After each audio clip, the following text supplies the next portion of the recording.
Welcome in Priyanka's teaching. Friends, today I am going to explain you lesson number 4 given in the book of New Oxford Modern English of class 5, lesson number 4, Becoming Great. Okay? So be with me and let's start. Do you have any heroes? मतलब क्या जो है आपने किसी को अपना ideal किसी को हीरो बना रखा है? Is there someone you greatly admire? क्या कोई ऐसा है जिसकी आप बहुत प्रशंसा करते हैं, जिसके जैसा आप बनना चाहते हैं? Is there someone you would wish to be like one day when you are older? क्या कोई ऐसा है कि आप बड़े होकर उसके जैसा बनना चाहते हैं? Well, it is always possible. हाँ, ऐसा होता है और ऐसा संभव भी है. All the great people in the world were once as young as you are now. यहाँ पे जो राइटर है वो कह रहा है कि आज जो भी इस दुनिया के इस विश्व के लोग हैं, जो लोग बहुत ग्रेट बन गए हैं, वो कभी ना कभी छोटे थे, आपके जैसे स्टूडेंट्स थे, बच्चे थे. All the great painters, musicians, sporting greats, the writers, dancers, film stars and others, they were all children before they grew up and achieved greatness. यहाँ पे जो राइटर है वो हमसे ये बताता है कि ये सारे ही लोग जो हैं, इवन दे आर पेंटर्स, चाहे वो म्यूजिशियन है, चाहे कोई स्पोर्ट्समैन है, कोई राइटर है, डांसर है, या फिर कोई भी फिल्म स्टार है, वो क्या है, वो इतना ग्रेटनेस, इतना सक्सेस पाने के पहले वो भी जो है एक समय था जब वो भी बच्चे थे, जब वो बड़े नहीं हुए थे तो वो भी क्या थे, बच्चे थे. One day you too could become great. ऐसा हो सकता है कि आप भी एक दिन जो है, जब आप भी बड़े हो जाएं तो आप भी बहुत known one, famous personality, great, महान हो जाएं. बट रिमेम्बर, लेकिन याद रखिए, there is a hard road ahead, कि जो लाइफ है ना, that is full of difficulties. बहुत से हर्डल्स हैं, बहुत से कठिन परिश्रम करने पड़ेंगे, कठिन रास्ते हैं. Because greatness does not come too easily, क्योंकि ये जो महानता है, ये जो सक्सेस है, ये अचीवमेंट है, ये हमको अपने लाइफ में बहुत आसानी से नहीं मिलता है. Here is a story about someone who did become great. और यहाँ पे हम लोग एक स्टोरी पढ़ने जा रहे हैं ऐसे ग्रेट पर्सनालिटी की, जिसने अपने खुद को ग्रेट बनाने के लिए अपने लाइफ में बहुत से हर्डल्स को पार किया, बहुत से डिफिकल्ट सिचुएशन देखे और बहुत ही ज्यादा उन्होंने क्या किया, हार्ड वर्क किया. So be with me and let's start. In the north east of India, in the beautiful state of Manipur, a poor couple lived in the village called Kagathi. यहाँ पे राइटर कहते हैं कि India के north east में, जहाँ पे मणिपुर है, आप लोगों ने देखा होगा नॉर्थ ईस्ट इंडिया का जो मैप है उसमें देखिए कि इंडिया के नॉर्थ ईस्ट में मणिपुर नाम का एक स्टेट है, जहाँ के एक छोटे से गांव में जिसका नाम है कैगाथी, वहां पे एक गांव में एक बहुत ही गरीब जो है कपल रहता था. They worked hard as manual labourers in the fields. वो क्या करते थे, वो फील्ड में, खेतों में जो है फिजिकल लेबर का काम करते थे, मतलब वो एक लेबरर्स का काम करते थे, जिससे बहुत फिजिकल स्ट्रेंथ लगती है. और 1 मार्च 1983 they had there first child. और 1 मार्च 1983 को उनको पहला जो है उनका मतलब उनको पहला उनका बेबी मिला. They named her Mangte Chungneijang Mary Kom. और उन्होंने उसका नाम क्या रखा, मैक्टे चांगनिजांग मैरी कॉम. ठीक है, जिसको हम बहुत बेसिकली जो है मैरी कॉम के नाम से जानते हैं. From a young age Mary helped her parents by working with them and by looking after her siblings when she was not at school. कह रहे हैं कि जब वो छोटी थी, जब वो यंग एज में थी, तो चूंकि उनके पेरेंट्स जो है वो फील्ड्स में काम करते थे, तो उस टाइम वो क्या करती, उनका जो है उनके काम में भी उनका हेल्प करती. और जब वो अभी स्कूल नहीं जाती थी तो उसके पहले जो उनके अदर सिबलिंग्स थे, सिबलिंग्स माने भाई बहन होता है, तो वो उनकी भी देखभाल किया करती थी.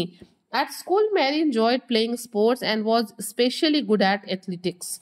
जो है स्कूल में भी एक होता है ना फील्ड ऑफ इंटरेस्ट, तो उनका जो फील्ड ऑफ इंटरेस्ट क्या था, गेम्स था. और स्पेशली वो एथलेटिक्स में जो है बहुत ही क्रीम थी. ठीक है, she was strong and supple and fast. मतलब क्या थी, वो मजबूत तो थी ही, सपल, फ्लेक्सिबल भी थी. She was strong as well as supple and बहुत तेज भी थी, फास्ट थी. Mary went to the town of Moirang to continue her education. वो अपने एजुकेशन को जो है आगे बढ़ाने के लिए, कंटिन्यू करने के लिए, जारी रखने के लिए मोयरांग गई. But struggle with the final exam. लेकिन उनको फाइनल एग्जाम के साथ बहुत क्या करना पड़ा, उनको संघर्ष करना पड़ा. Mary knew how important education is. उनको पता था कि जीवन में शिक्षा का क्या महत्व है. So she went on to complete her exams through the national open school. और इसलिए वो जो है अपने एग्जाम को कंप्लीट करने के लिए वो उन्होंने किसके थ्रू एग्जाम दिया, नेशनल ओपन स्कूल्स के थ्रू उन्होंने एग्जाम दिया. In 1998, Mary kept up with the news of the Asian Games. और इनका नाम सबसे पहले 1998 में कैसे ऊपर आया, एशियन गेम्स के थ्रू आया. ठीक है, she watched as Dinko Singh, who was also from Manipur, worked his way to winning gold in boxing. ठीक है, जो मैरी कॉम थी वो अक्सर जो है डिंको सिंह यानी कि वो भी मणिपुर से ही बिलोंग करते थे, वो एक बहुत ग्रेट बॉक्सर थे जिन्होंने गोल्ड मेडल जीता था, वो उन्हीं को फॉलो करती, उन्हीं को देखती, उन्हीं से इंस्पायर्ड थी।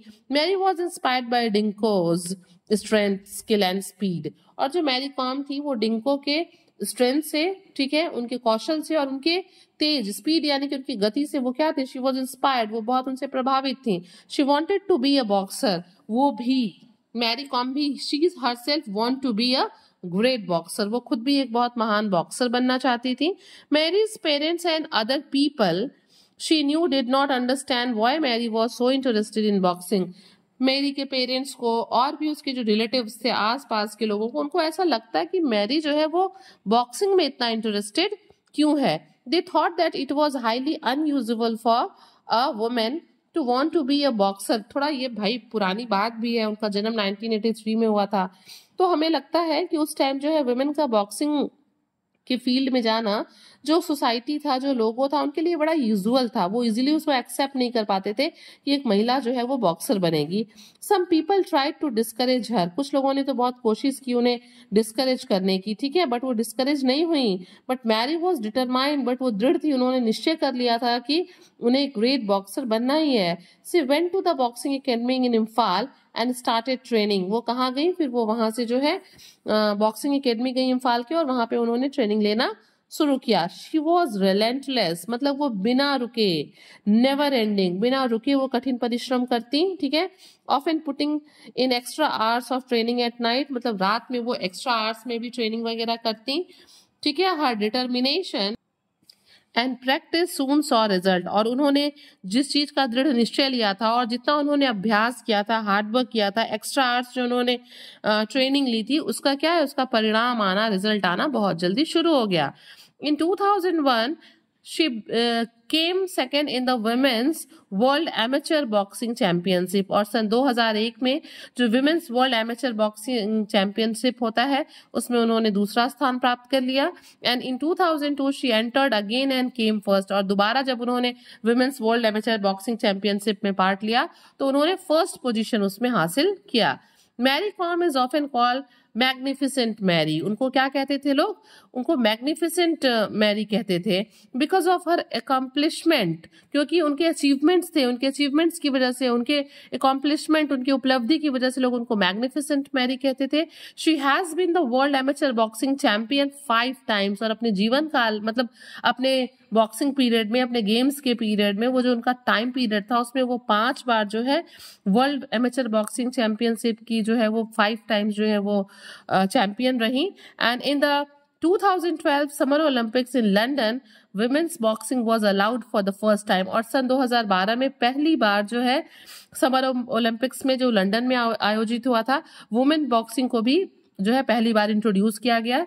And Mary fought tirelessly and won the chance to represent India, और उन्होंने बहुत कठिन मेहनत की, मैरी ने बहुत हार्ड प्रैक्टिस की, बहुत ही ज्यादा वो लड़ी, और उनको जो है इंडिया को रिप्रेजेंट करने का मौका मिला, ठीक है। At the Olympics, Mary stayed focused through round and round and match after match until she won the bronze medal for India. मतलब वो पूरे टाइम लगी रही, राउंड एंड राउंड, मतलब उनका कभी भी ये नहीं कि एक राउंड वो जीत गई तो दूसरे में वो लूज हो गई, नहीं, she was determined in all the rounds and match by match, her match के बाद दूसरे मैच के लिए वो दोबारा उतने इंथुजियाज्म से, उतने स्ट्रेंथ से, उतने स्पीड से आती, and finally she scored 1 bronze medal for India. She secured her a place in sport history, और इतने कठिन परिश्रम करने के बाद, इतने मेडल्स को हासिल करने के बाद उन्होंने खेल के इतिहास में अपना एक जगह जो है वो बनाया, सिक्योर किया, सुरक्षित किया अपने जगह को। In the 2024 Asian games Mary became even more of a sensation when she won the gold medal in South Korea. भाई लंदन में तो वो ब्रॉन्ज मेडल जीत के आई ही थी, लेकिन जब उन्होंने साउथ कोरिया में एशियन गेम्स में जब उन्होंने गोल्ड मेडल जीता तो वो क्या बन गई, वो पूरे देश के लिए क्या एक सेंसेशन बन गई, एक सनसनी बन गई, एंड मतलब एक बहुत ही चमकते सितारे की तरह वो सबके सामने आई। In recognition of her achievement in 2013 Mary was awarded the Padma Bhushan, ठीक है। और उनके उपलब्धियों को ध्यान में रखते हुए, पहचानते हुए जो इंडियन गवर्नमेंट है उसने उनको 2013 में जो है पद्म भूषण दिया, and the third highest civilian honour in India. और ये जो पद्म भूषण है वो अपने देश का तीसरा जो है वो सबसे ऊंचा जो है नागरिक सम्मान है। She was previously awarded the Padmashri, उसके पहले 2013 में जब उनको पद्म भूषण मिला, उसके पहले उनको 2010 में पद्मश्री मिल चुका था, एंड द राजीव गांधी खेल रत्न इंडियाज मोस्ट प्रेस्टिजियस अवार्ड, और उनको राजीव गांधी खेल रत्न भी मिल चुका था जो भारत का स्पोर्ट्स के क्षेत्र में सबसे बड़ा प्रेस्टिजियस सम्मानित अवार्ड होता है। Mary got married in 2005 and she and her husband have 3 sons. Mary जो है वो 2005 में उन्होंने शादी की और उनके हस्बैंड के 3 बच्चे भी हुए और तीनों के तीनों जो है वो लड़के हैं, ठीक है। दे लिव इन इम्फाल, वो इम्फाल में रहते हैं। एज वेल एज ट्रेनिंग ऑर्डर्सली मेरी कैंपेन्स फॉर वेरियस कॉजेज, ठीक है।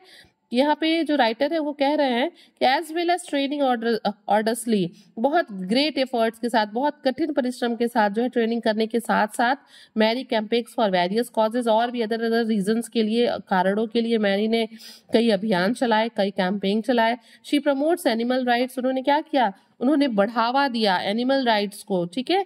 उन्होंने एनिमल्स के लिए भी बहुत कुछ किया। She encourage people to volunteer and work to improve their communities, उन्होंने लोगों को भी एनकरेज किया कि वो लोग भी जो है आगे आए, स्वयं सेवक बने और वो भी क्या करें, जो ये जो कम्युनिटीज है उनको इम्प्रूव करें। Mary is passionate about promoting health and fitness, भाई वो स्पोर्ट्स के फील्ड में थी और जो स्पोर्ट्समैन होता है आप जानते हैं ना हेल्थ और फिटनेस को लेकर कितना कॉन्शियस होता है।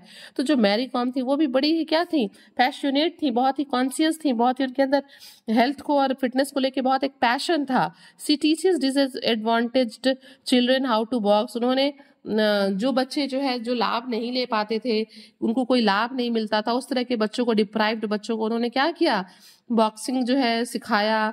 And thereby passing on the skills of determination, speed, agility, power, endurance and mental toughness, बताया कि हमारे लाइफ में जो है बहुत से डिफिकल्ट सिचुएशन आएंगे, वहां पे हमको कैसे अपने मेंटल टफनेस को बनाए रखा है, एंड एंड्योरेंस मतलब कितने भी हर्डल्स आए बिना रुके जो है डिफिकल्टीज को फेस करते हुए हमें आगे बढ़ते जाना है। मीन्स उन्होंने बच्चों को बहुत इंस्पायर किया। You can learn more by watching there film about her life और रीडिंग हर ऑटोबायोग्राफी अनब्रेकेबल। यहाँ पे ऑथर जो है वो कहते हैं क्लेयर हॉर्सबर्ग कि आप अगर उनकी मूवी को देखिए, मैरी कॉम जो मूवी बनी है उनकी लाइफ पे, या फिर आप उनकी ऑटोबायोग्राफी को पढ़िए जिसका टाइटल है अनब्रेकेबल, तो आप उनके जीवन में के बारे में बहुत कुछ जान पाएंगे। Okay, today Mary is a hero to many school children like you. भाई इसीलिए तो ये चैप्टर बुक में दिया गया है कि आप इस बुक को, इस चैप्टर को पढ़िए, आप मेरी कॉम के लाइफ से इंस्पायर हुई और आप भी अपने लाइफ में कुछ ऐसा कीजिए।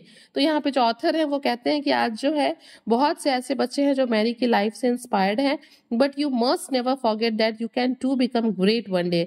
और यहाँ पे ऑथर कहता है कि आपको कभी भी स्टूडेंट्स भूलना नहीं चाहिए कि आप भी जो है ये ग्रेट काम कर सकते हैं, आप भी इतने महान बन सकते हैं।